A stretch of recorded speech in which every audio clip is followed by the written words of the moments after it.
السلام علیکم ورحمۃ اللہ وبرکاتہ۔ رب اشرح لی صدری ویسر لی امری واحلل عقدۃ من لسانی یفقہوا قولی۔ جیسے کہ آپ کے علم میں پہلے خطبے میں ہم تقوی الہی سے متعلق بات چیت کرتے ہیں اور آپ کی خدمت بتاتے ہیں کہ اسلام نے کون سے احکام ہمارے لیے جاری کیے۔ تو آج جو احکام آپ کے سامنے ہم بیان کر رہے ہیں ان میں سے رازداری ہے، کسی کے عیب کو چھپانا، عیبوں پر پردہ ڈالنا۔ خداوند تعالیٰ نے ہمارے لیے قانون مقرر کیے ہیں اور ان قانونوں میں سے جو مین قانون ہیں وہ دو، ایک منع کا قانون ہے، ایک واجب ہونے کا قانون۔ کچھ جو ہے وہ احکام خداوند تعالیٰ نے ہمارے لیے واجب قرار دیے ہیں اور کچھ چیزیں ہمارے لیے منع قرار دی۔ اس پردے کو تھوڑا آگے کر دیجیے، اس کو دونوں طرف سے منع قرار دیے، کچھ احکام خداوند تعالیٰ نے ہمارے لیے واجب قرار دیے، اور یہ دو چیزیں ضروری ہیں۔ اس کے علاوہ مکروہات ہیں، مستحبات ہیں۔ اور جو کام خدا نے ہمارے لیے منع قرار دی وہ کسی کے راز کو کھولنا ہے، کسی کے عیبوں سے پردہ اٹھانا۔ خداوند تعالیٰ کی کچھ صفات ہیں اور خدا چاہتا ہے وہ صفات اس کے بندوں میں اس کی جھلک ہو۔ مثلا رازق اس کی صفت ہے تو وہ چاہتا ہے کہ اس کے بندے بھی رزق پہنچانے کا وسیلہ بنے۔ جس طرح وہ رزق میں تفریق نہیں کرتا اپنوں میں اور پراؤں میں، اس طرح اس کے بندوں کو بھی چاہیے کہ کسی کی مدد کر رہا ہے، کسی کی ہیلپ کر رہا ہے، کسی کو کھانا کھلا رہا ہے تو فرق نہ کرے اپنوں اور پراؤں میں۔ وہ رزاق ہے، اس کو رزق کا وسیلہ ہونا چاہیے۔ وہ دیتے ہوئے کسی کی شناخت نہیں کرتا، اس کو بھی چاہیے دیتے ہوئے کسی کی شناخت نہ کرے۔ وہ دیتے ہوئے دکھلاوا نہیں کرتا، اس کو بھی چاہیے دکھلاوا نہ کرے۔ اسی کی صفات میں سے رحمان ہونا، یعنی مہربان ہونا۔ اب اس کے بندوں کو بھی چاہیے کہ مہربان ہو جائیں۔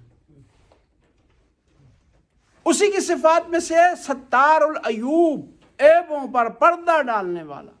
اب وہ چاہتا ہے کہ اس کے بندے بھی اس کے عیبوں پر۔ ایک اور قانون آپ کو بتاؤں، انسان چاہتا ہے نا کہ اس کے عیبوں پر پردہ ڈالا رہے۔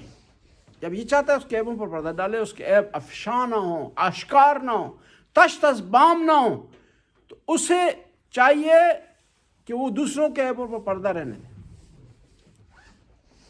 14 معصومین کے علاوہ کوئی بھی گناہوں سے پاک نہیں۔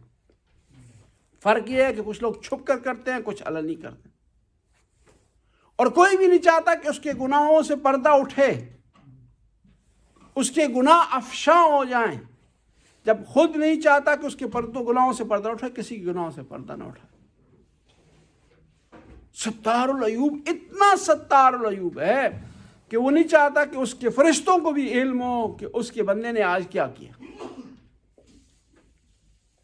جو فرشتے ہمارے گناہ لکھتے ہیں نا، ایک دن خدا جن کو بھیجتا ہے دوسرے دن نہیں بھیجتا، اور کہتے ہیں کہ ہر انسان کا ایک پرچھائی اس کی عرش الہی پر موجود ہے، اور جب انسان یہاں گناہ کرتا ہے نا، اس پرچھائی پر عیب کے داغ آ جاتے ہیں۔ خدا اس پر پردہ ڈال دیتا ہے کہ میرے فرشتے بھی نہ دیکھیں۔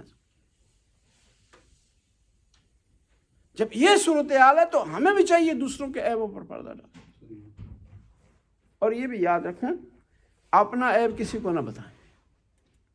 حتیٰ حکم نہیں ہے کہ انسان اپنے عیبوں سے پردہ اٹھائے۔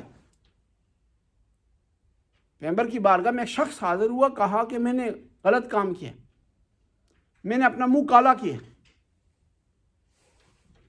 مجھ سے غلطی سرزد ہوئی ہے۔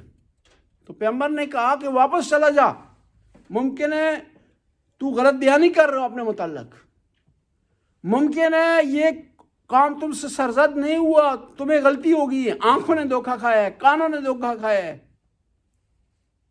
پھر دوبارہ آیا، کہا کہ میں نے غلطی کی ہے، میں نے غلط کام کیا ہے، مجھے آپ سزا دیں۔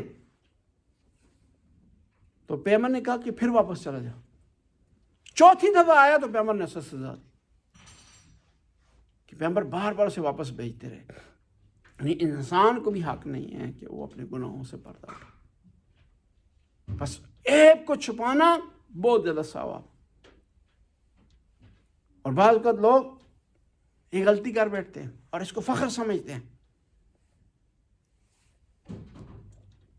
اور غیبت اسی میں سے ہے۔ جب کسی کے عیبوں سے آپ پردہ اٹھا رہے ہیں گویا غیبت کر،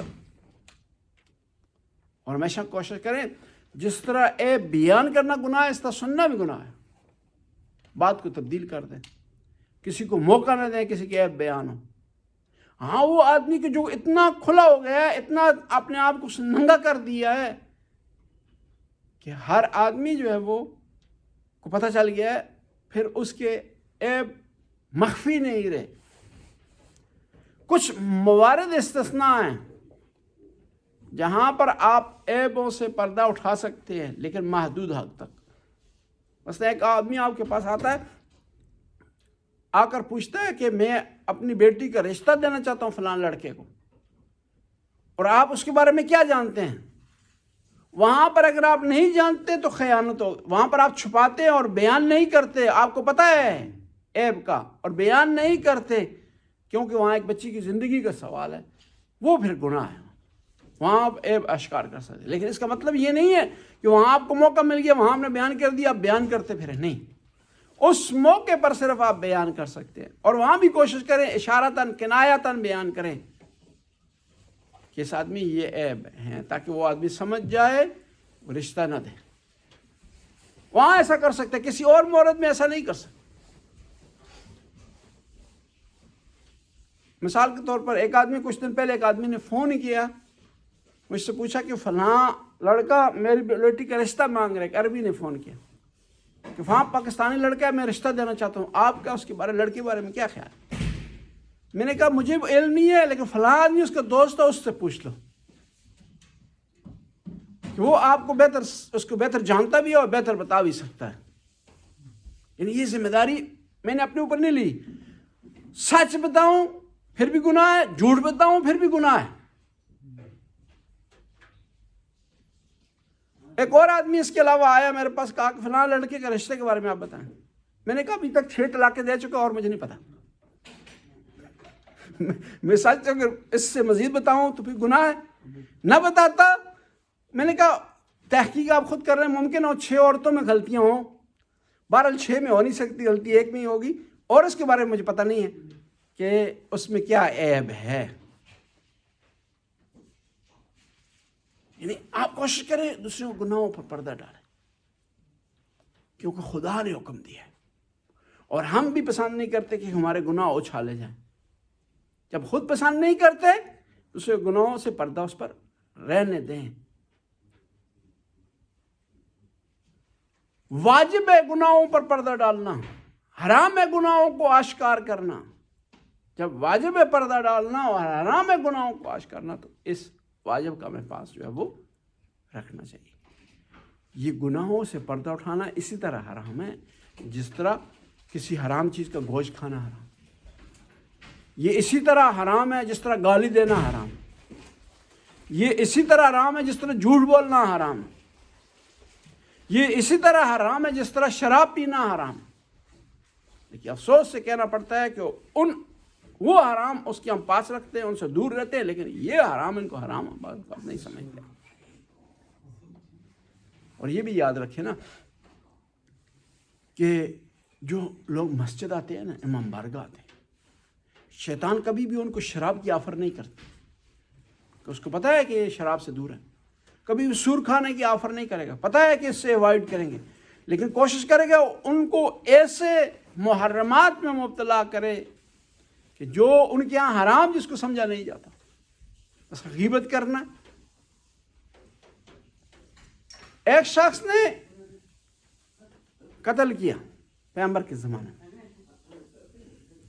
اور ظاہر ہے پیغمبر کے زمانے میں فی القصاص حیات یا اولی الالباب، کہ کیا ہے قاتل کی سزا پیغمبر کے زمانے میں کیا تھی؟ پھانسی تھی۔ قتل بدلہ قتل تھا، اس کو قصاص ہوا پیغمبر کے زمانے میں۔ اب اس کو قصاص کیا تو واپس آ رہے تھے تو ایک صحابی نے اس کی بدخوائی کی، اس کے خلاف بولا، اس کے کسی عیب کو آشکار کیا، تو پیغمبر نے منع کر دیا، روک دیا، کہا وہ گناہگار تھا، خطا کار تھا، اس کو سزا مل گیا، وہ پاک ہو گیا، کلیئر ہو گیا اس کا مسئلہ، اب کیوں تم اس کے عیب بیان کر؟ رمضان کا مہینہ تھا، ایک مسلمان نے پیغمبر کی بارگاہ میں کسی دوسرے مسلمان کے خلاف بات کی. پیغمبر نے کہا کہ جاؤ کھانا کھاؤ. اس نے کہا یا رسول اللہ میرا روزہ ہے، کس طرح کھانا کھاؤں؟ کہا تو نے جو ہے یہ ابھی جو غیبت کی ہے اپنے مردہ بھائی کا گوشت کھا لی ہے، اس سے روزہ تیرا ٹوٹ گیا ہے. نہیں، کسی مومن کے عیب کو بیان کرنا گویا اپنے مردہ بھائی کا گوشت کھانا ہے. لا یغتب بعضکم بعضا. لیکن اب عجیب بات ہے، قرآن نے اتنے پیارے اصول دیے، اس کو لوگ بیان نہیں کرتے، اس پر لوگ عمل نہیں کرتے. اور عجیب ہے، جب اپنے معاملے کی بات آتی ہے نا تو کہتے ہیں قرآن نے یہ کہا ہے. جب وہاں سے منافع حاصل ہو رہا ہو نا، بینیفٹ مل رہا ہو، تو قرآن کو سامنے لے آتے ہیں، قرآن نے یہ کہا ہے. لیکن جب عمل کی بات آتی ہے قرآن پر تو لوگ اس پر عمل کرنے کی کوشش نہیں کرتے. قرآن کو تو مکمل اس پر عمل ہونا چاہیے نا، یہ نہیں دیکھنا چاہیے مجھے فائدہ پہنچ رہا ہے نقصان پہنچ رہا ہے. یہ تو یہودیوں والا معاملہ ہے کہ جب فائدے کی بات ہوتی تو کتاب سے تورات سے لے لیتے احکام، جب نقصان کی بات ہوتی تو سائڈ پر چھوڑ دیں. اور ہوا پیغمبر کے زمانے میں ایسا. عبداللہ بن سلام پیغمبر کے ایک صحابی، ان کے زمانے میں اس طرح ہوا کہ یہودیوں میں ایک امیر مالدار صاحب حیثیت عورت نے چوری کی. آپ پوچھیں گے کہ امیر عورت نے کس طرح چوری کی؟ امیر بھی چوری کرتے ہیں، پاکستان میں مثالیں اس کی موجود ہیں. جی یہ نہ سمجھے غریب بھی چوری کرتے، فرق اتنا ہے، غریب بیچارہ ایک روٹی چوری کرے گا، جوتے چرائے گا مسجد کے باہر سے. عجیب ہے، غریب مسجد کے باہر سے جوتے چراتا ہے، اور ظالم جاؤ کسی بڑی جگہ پر کوئی قیمتی جوتے چراؤ، مسجد میں غریب مسافر نمازیوں کے پھٹے پرانے جوتے چراتا ہے. وہ ایک کہتے ہیں تبلیغی جماعت چلے گی قازقستان میں، وہ عبداللہ بن سلام کی بات کی طرف بعد میں آئیں. وہ وہاں چلے گی تبلیغی جماعت، تو تبلیغی جماعت نے جاتے ہوئے جوتے جو ہے اٹھا کر ساتھ اندر مسجد میں لے گی. وہ قازقستان لوگوں نے شور مچایا کہ مسجد میں جوتے لے آئے ہو، بے ادبی ہے، یہ حرام ہے، جائز نہیں ہے، یہ وہ. انہوں نے کہا نہیں، ہمارے ملک میں مسجد سے جوتے چرائے جاتے ہیں، اس لیے ہم جوتوں کو اندر لے آئیں. انہوں نے کہا پھر وہیں تبلیغ کریں، یہاں آنے کی کیا ضرورت ہے، یہاں تو کوئی نہیں چراتا. وہاں ان چوروں کو تبلیغ کریں کہ مسجد سے جوتے نہ چرائے جائیں. اور چور بھی، غریب چور کیا کرے گا؟ مسجد سے جوتے چرائے گا نمازیوں کے، غریبوں کے. امیر کیا کرتا ہے؟ وہ کیا کرتا ہے؟ وہ بڑا ڈاکہ ڈالتا ہے. بس امیر بھی چوری کر سکتا ہے. وہ ایک یہودیوں میں امیر عورت نے چوری کی. اب معاملہ آیا کہ ہاتھ کٹنے چاہیے. یہودیوں کی کتاب میں لکھا ہوا تھا کہ ہاتھ کٹنے چاہیے. انہوں نے کہا نہیں، اب تورات سے آج فیصلہ نہیں کرنا، اب چلتے ہیں محمد مصطفیٰ کے پاس اور اب قرآن سے فیصلہ کرواتے ہیں کہ کہیں اس عورت کی جان چھوٹ جائے. وہ کہتے ہیں نا کہ مسئلے کو تبدیل کیا جاتا ہے نا، اور بعض کو پاکستان میں بھی دینی رہنما بھی ایسا کرتے ہیں، مسئلے کو تبدیل کرتے ہیں. جب اپنے اوپر آتی ہے تو مسئلے کو تبدیل کر دیتے ہیں. وہ کہتے ہیں کہ ایک مولانا جو ہے وہ تقریر کر رہا تھا، کہا کہ کھوتا کھانا حرام ہے، کھوتا حرام ہے، یہ گدھا حرام ہے. تو کچھ لوگ وہیں مجلس سے اور جو اس کی مولانا کی محفل سے کھڑے ہوئے کہا کہ آپ کے بیٹے کل نور جمال نے کچھ لڑکوں کے ساتھ مل کر کھوتے کو ذبح کیا ہے، گدھے کو، اور کھایا ہے اس کو. تو فوراً مولانا نے روک دیا، کہا نہیں مسئلہ تبدیل ہو گیا. کہا دوسری کتاب لے آؤ. کتاب ایک اور کتاب کھول لی اس نے کھولا، کہا یہاں لکھا ہوا ہے بچہ نور جمال کھوتا کھرکا سب حلال. یعنی کیا ہے، اپنے لیے اور مسئلہ ہے، دوسروں کے لیے اور مسئلہ. اور پھر بعض لوگ کرتے بھی ایسا. میں مثالیں مزید نہیں دینا چاہتا، ممکن ہے کہ کسی آدمی کے بارے میں ایک اشارہ ہو جائے، یہ جائز نہیں. تو اب اس یہودی عورت نے چوری کی. انہوں نے کہا کہ اس مسئلے کو حل کروانا ہے محمد مصطفیٰ سے. پیغمبر گرامی کے پاس آ گئے، کہا اس عورت نے چوری کی ہے، آپ اس کا بتائیں حل کیا ہے. ان کا ارادہ تھا کہ کوئی ایسا حکم دیا جائے ہاتھ جس میں نہ کٹے، بچ جائے یہ عورت. پیغمبر نے کہا کہ لے آؤ تو رات کو وہیں سے فیصلہ کریں. جو عوام تھی یہودیوں کو خوش ہو گئی، جو مولوی تھے ان کے مذہبی رہنما تھے وہ پریشان ہو گئے. محمد مصطفیٰ نے، نبی کریم نے تورات کو کھولا اور بتایا کہ یہاں پر لکھا، اوپر سے عبارت پڑھنا شروع کی نا، تاکہ یہ نہ سمجھے کہ انہوں نے اسی عبارت پر ہاتھ رکھا ہے. اوپر سے عبارت پڑھنا شروع کی تو جو یہودی رہنما تھے انہوں نے اس عبارت پر ہاتھ رکھ دیا جہاں لکھا ہوا تھا کہ ہاتھ کٹنے چاہیے، وہاں ہاتھ رکھ دیا. پیغمبر نے ہاتھ اٹھا کر پڑھا کہ تورات میں بھی لکھا ہوا ہے کہ چور کے ہاتھ کٹنے چاہیے. وہیں پر عبداللہ بن سلام مسلمان ہو گئے اور اسلام لے آئے.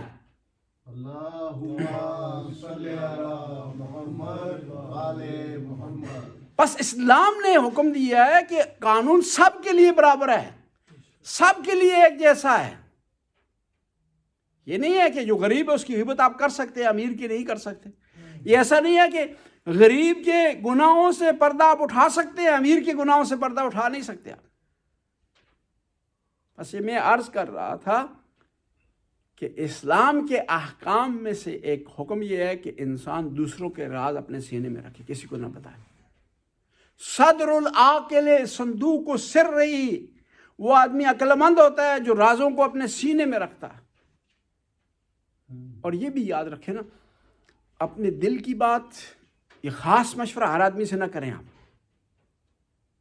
انسان بعض اوقات مشکلات میں گرفتار ہو جاتا ہے نا، اور اس مشکلات کے دو پہلو ہوتے ہیں. ایک اس میں کوئی راز چھپا ہوا ہوتا ہے، دوسرا اس میں کیا ہوتا ہے کہ آپ کو مشورہ چاہیے ہوتا ہے. آپ پریشان ہو گئے ہیں، آپ کے بچے نے کوئی غلطی کر دی، آپ کے گھر میں کوئی غلطی ہو گئی، پریشانی ہو گئی، ٹینشن بن گئی. اب اس کو ایک حل کرنا ہے اور دوسرا اس طرح حل ہو کہ آپ کا راز بھی باقی رہے. اس لیے ضروری ہے کہ ہر آدمی سے مشورہ نہ کریں آپ، صرف اس آدمی سے مشورہ کرے ایک تو آپ کے راز کو باقی رکھے، دوسرا آپ کے مسئلے کو حل کرنے کے لیے اس میں صلاحیت پائی جاتی ہو.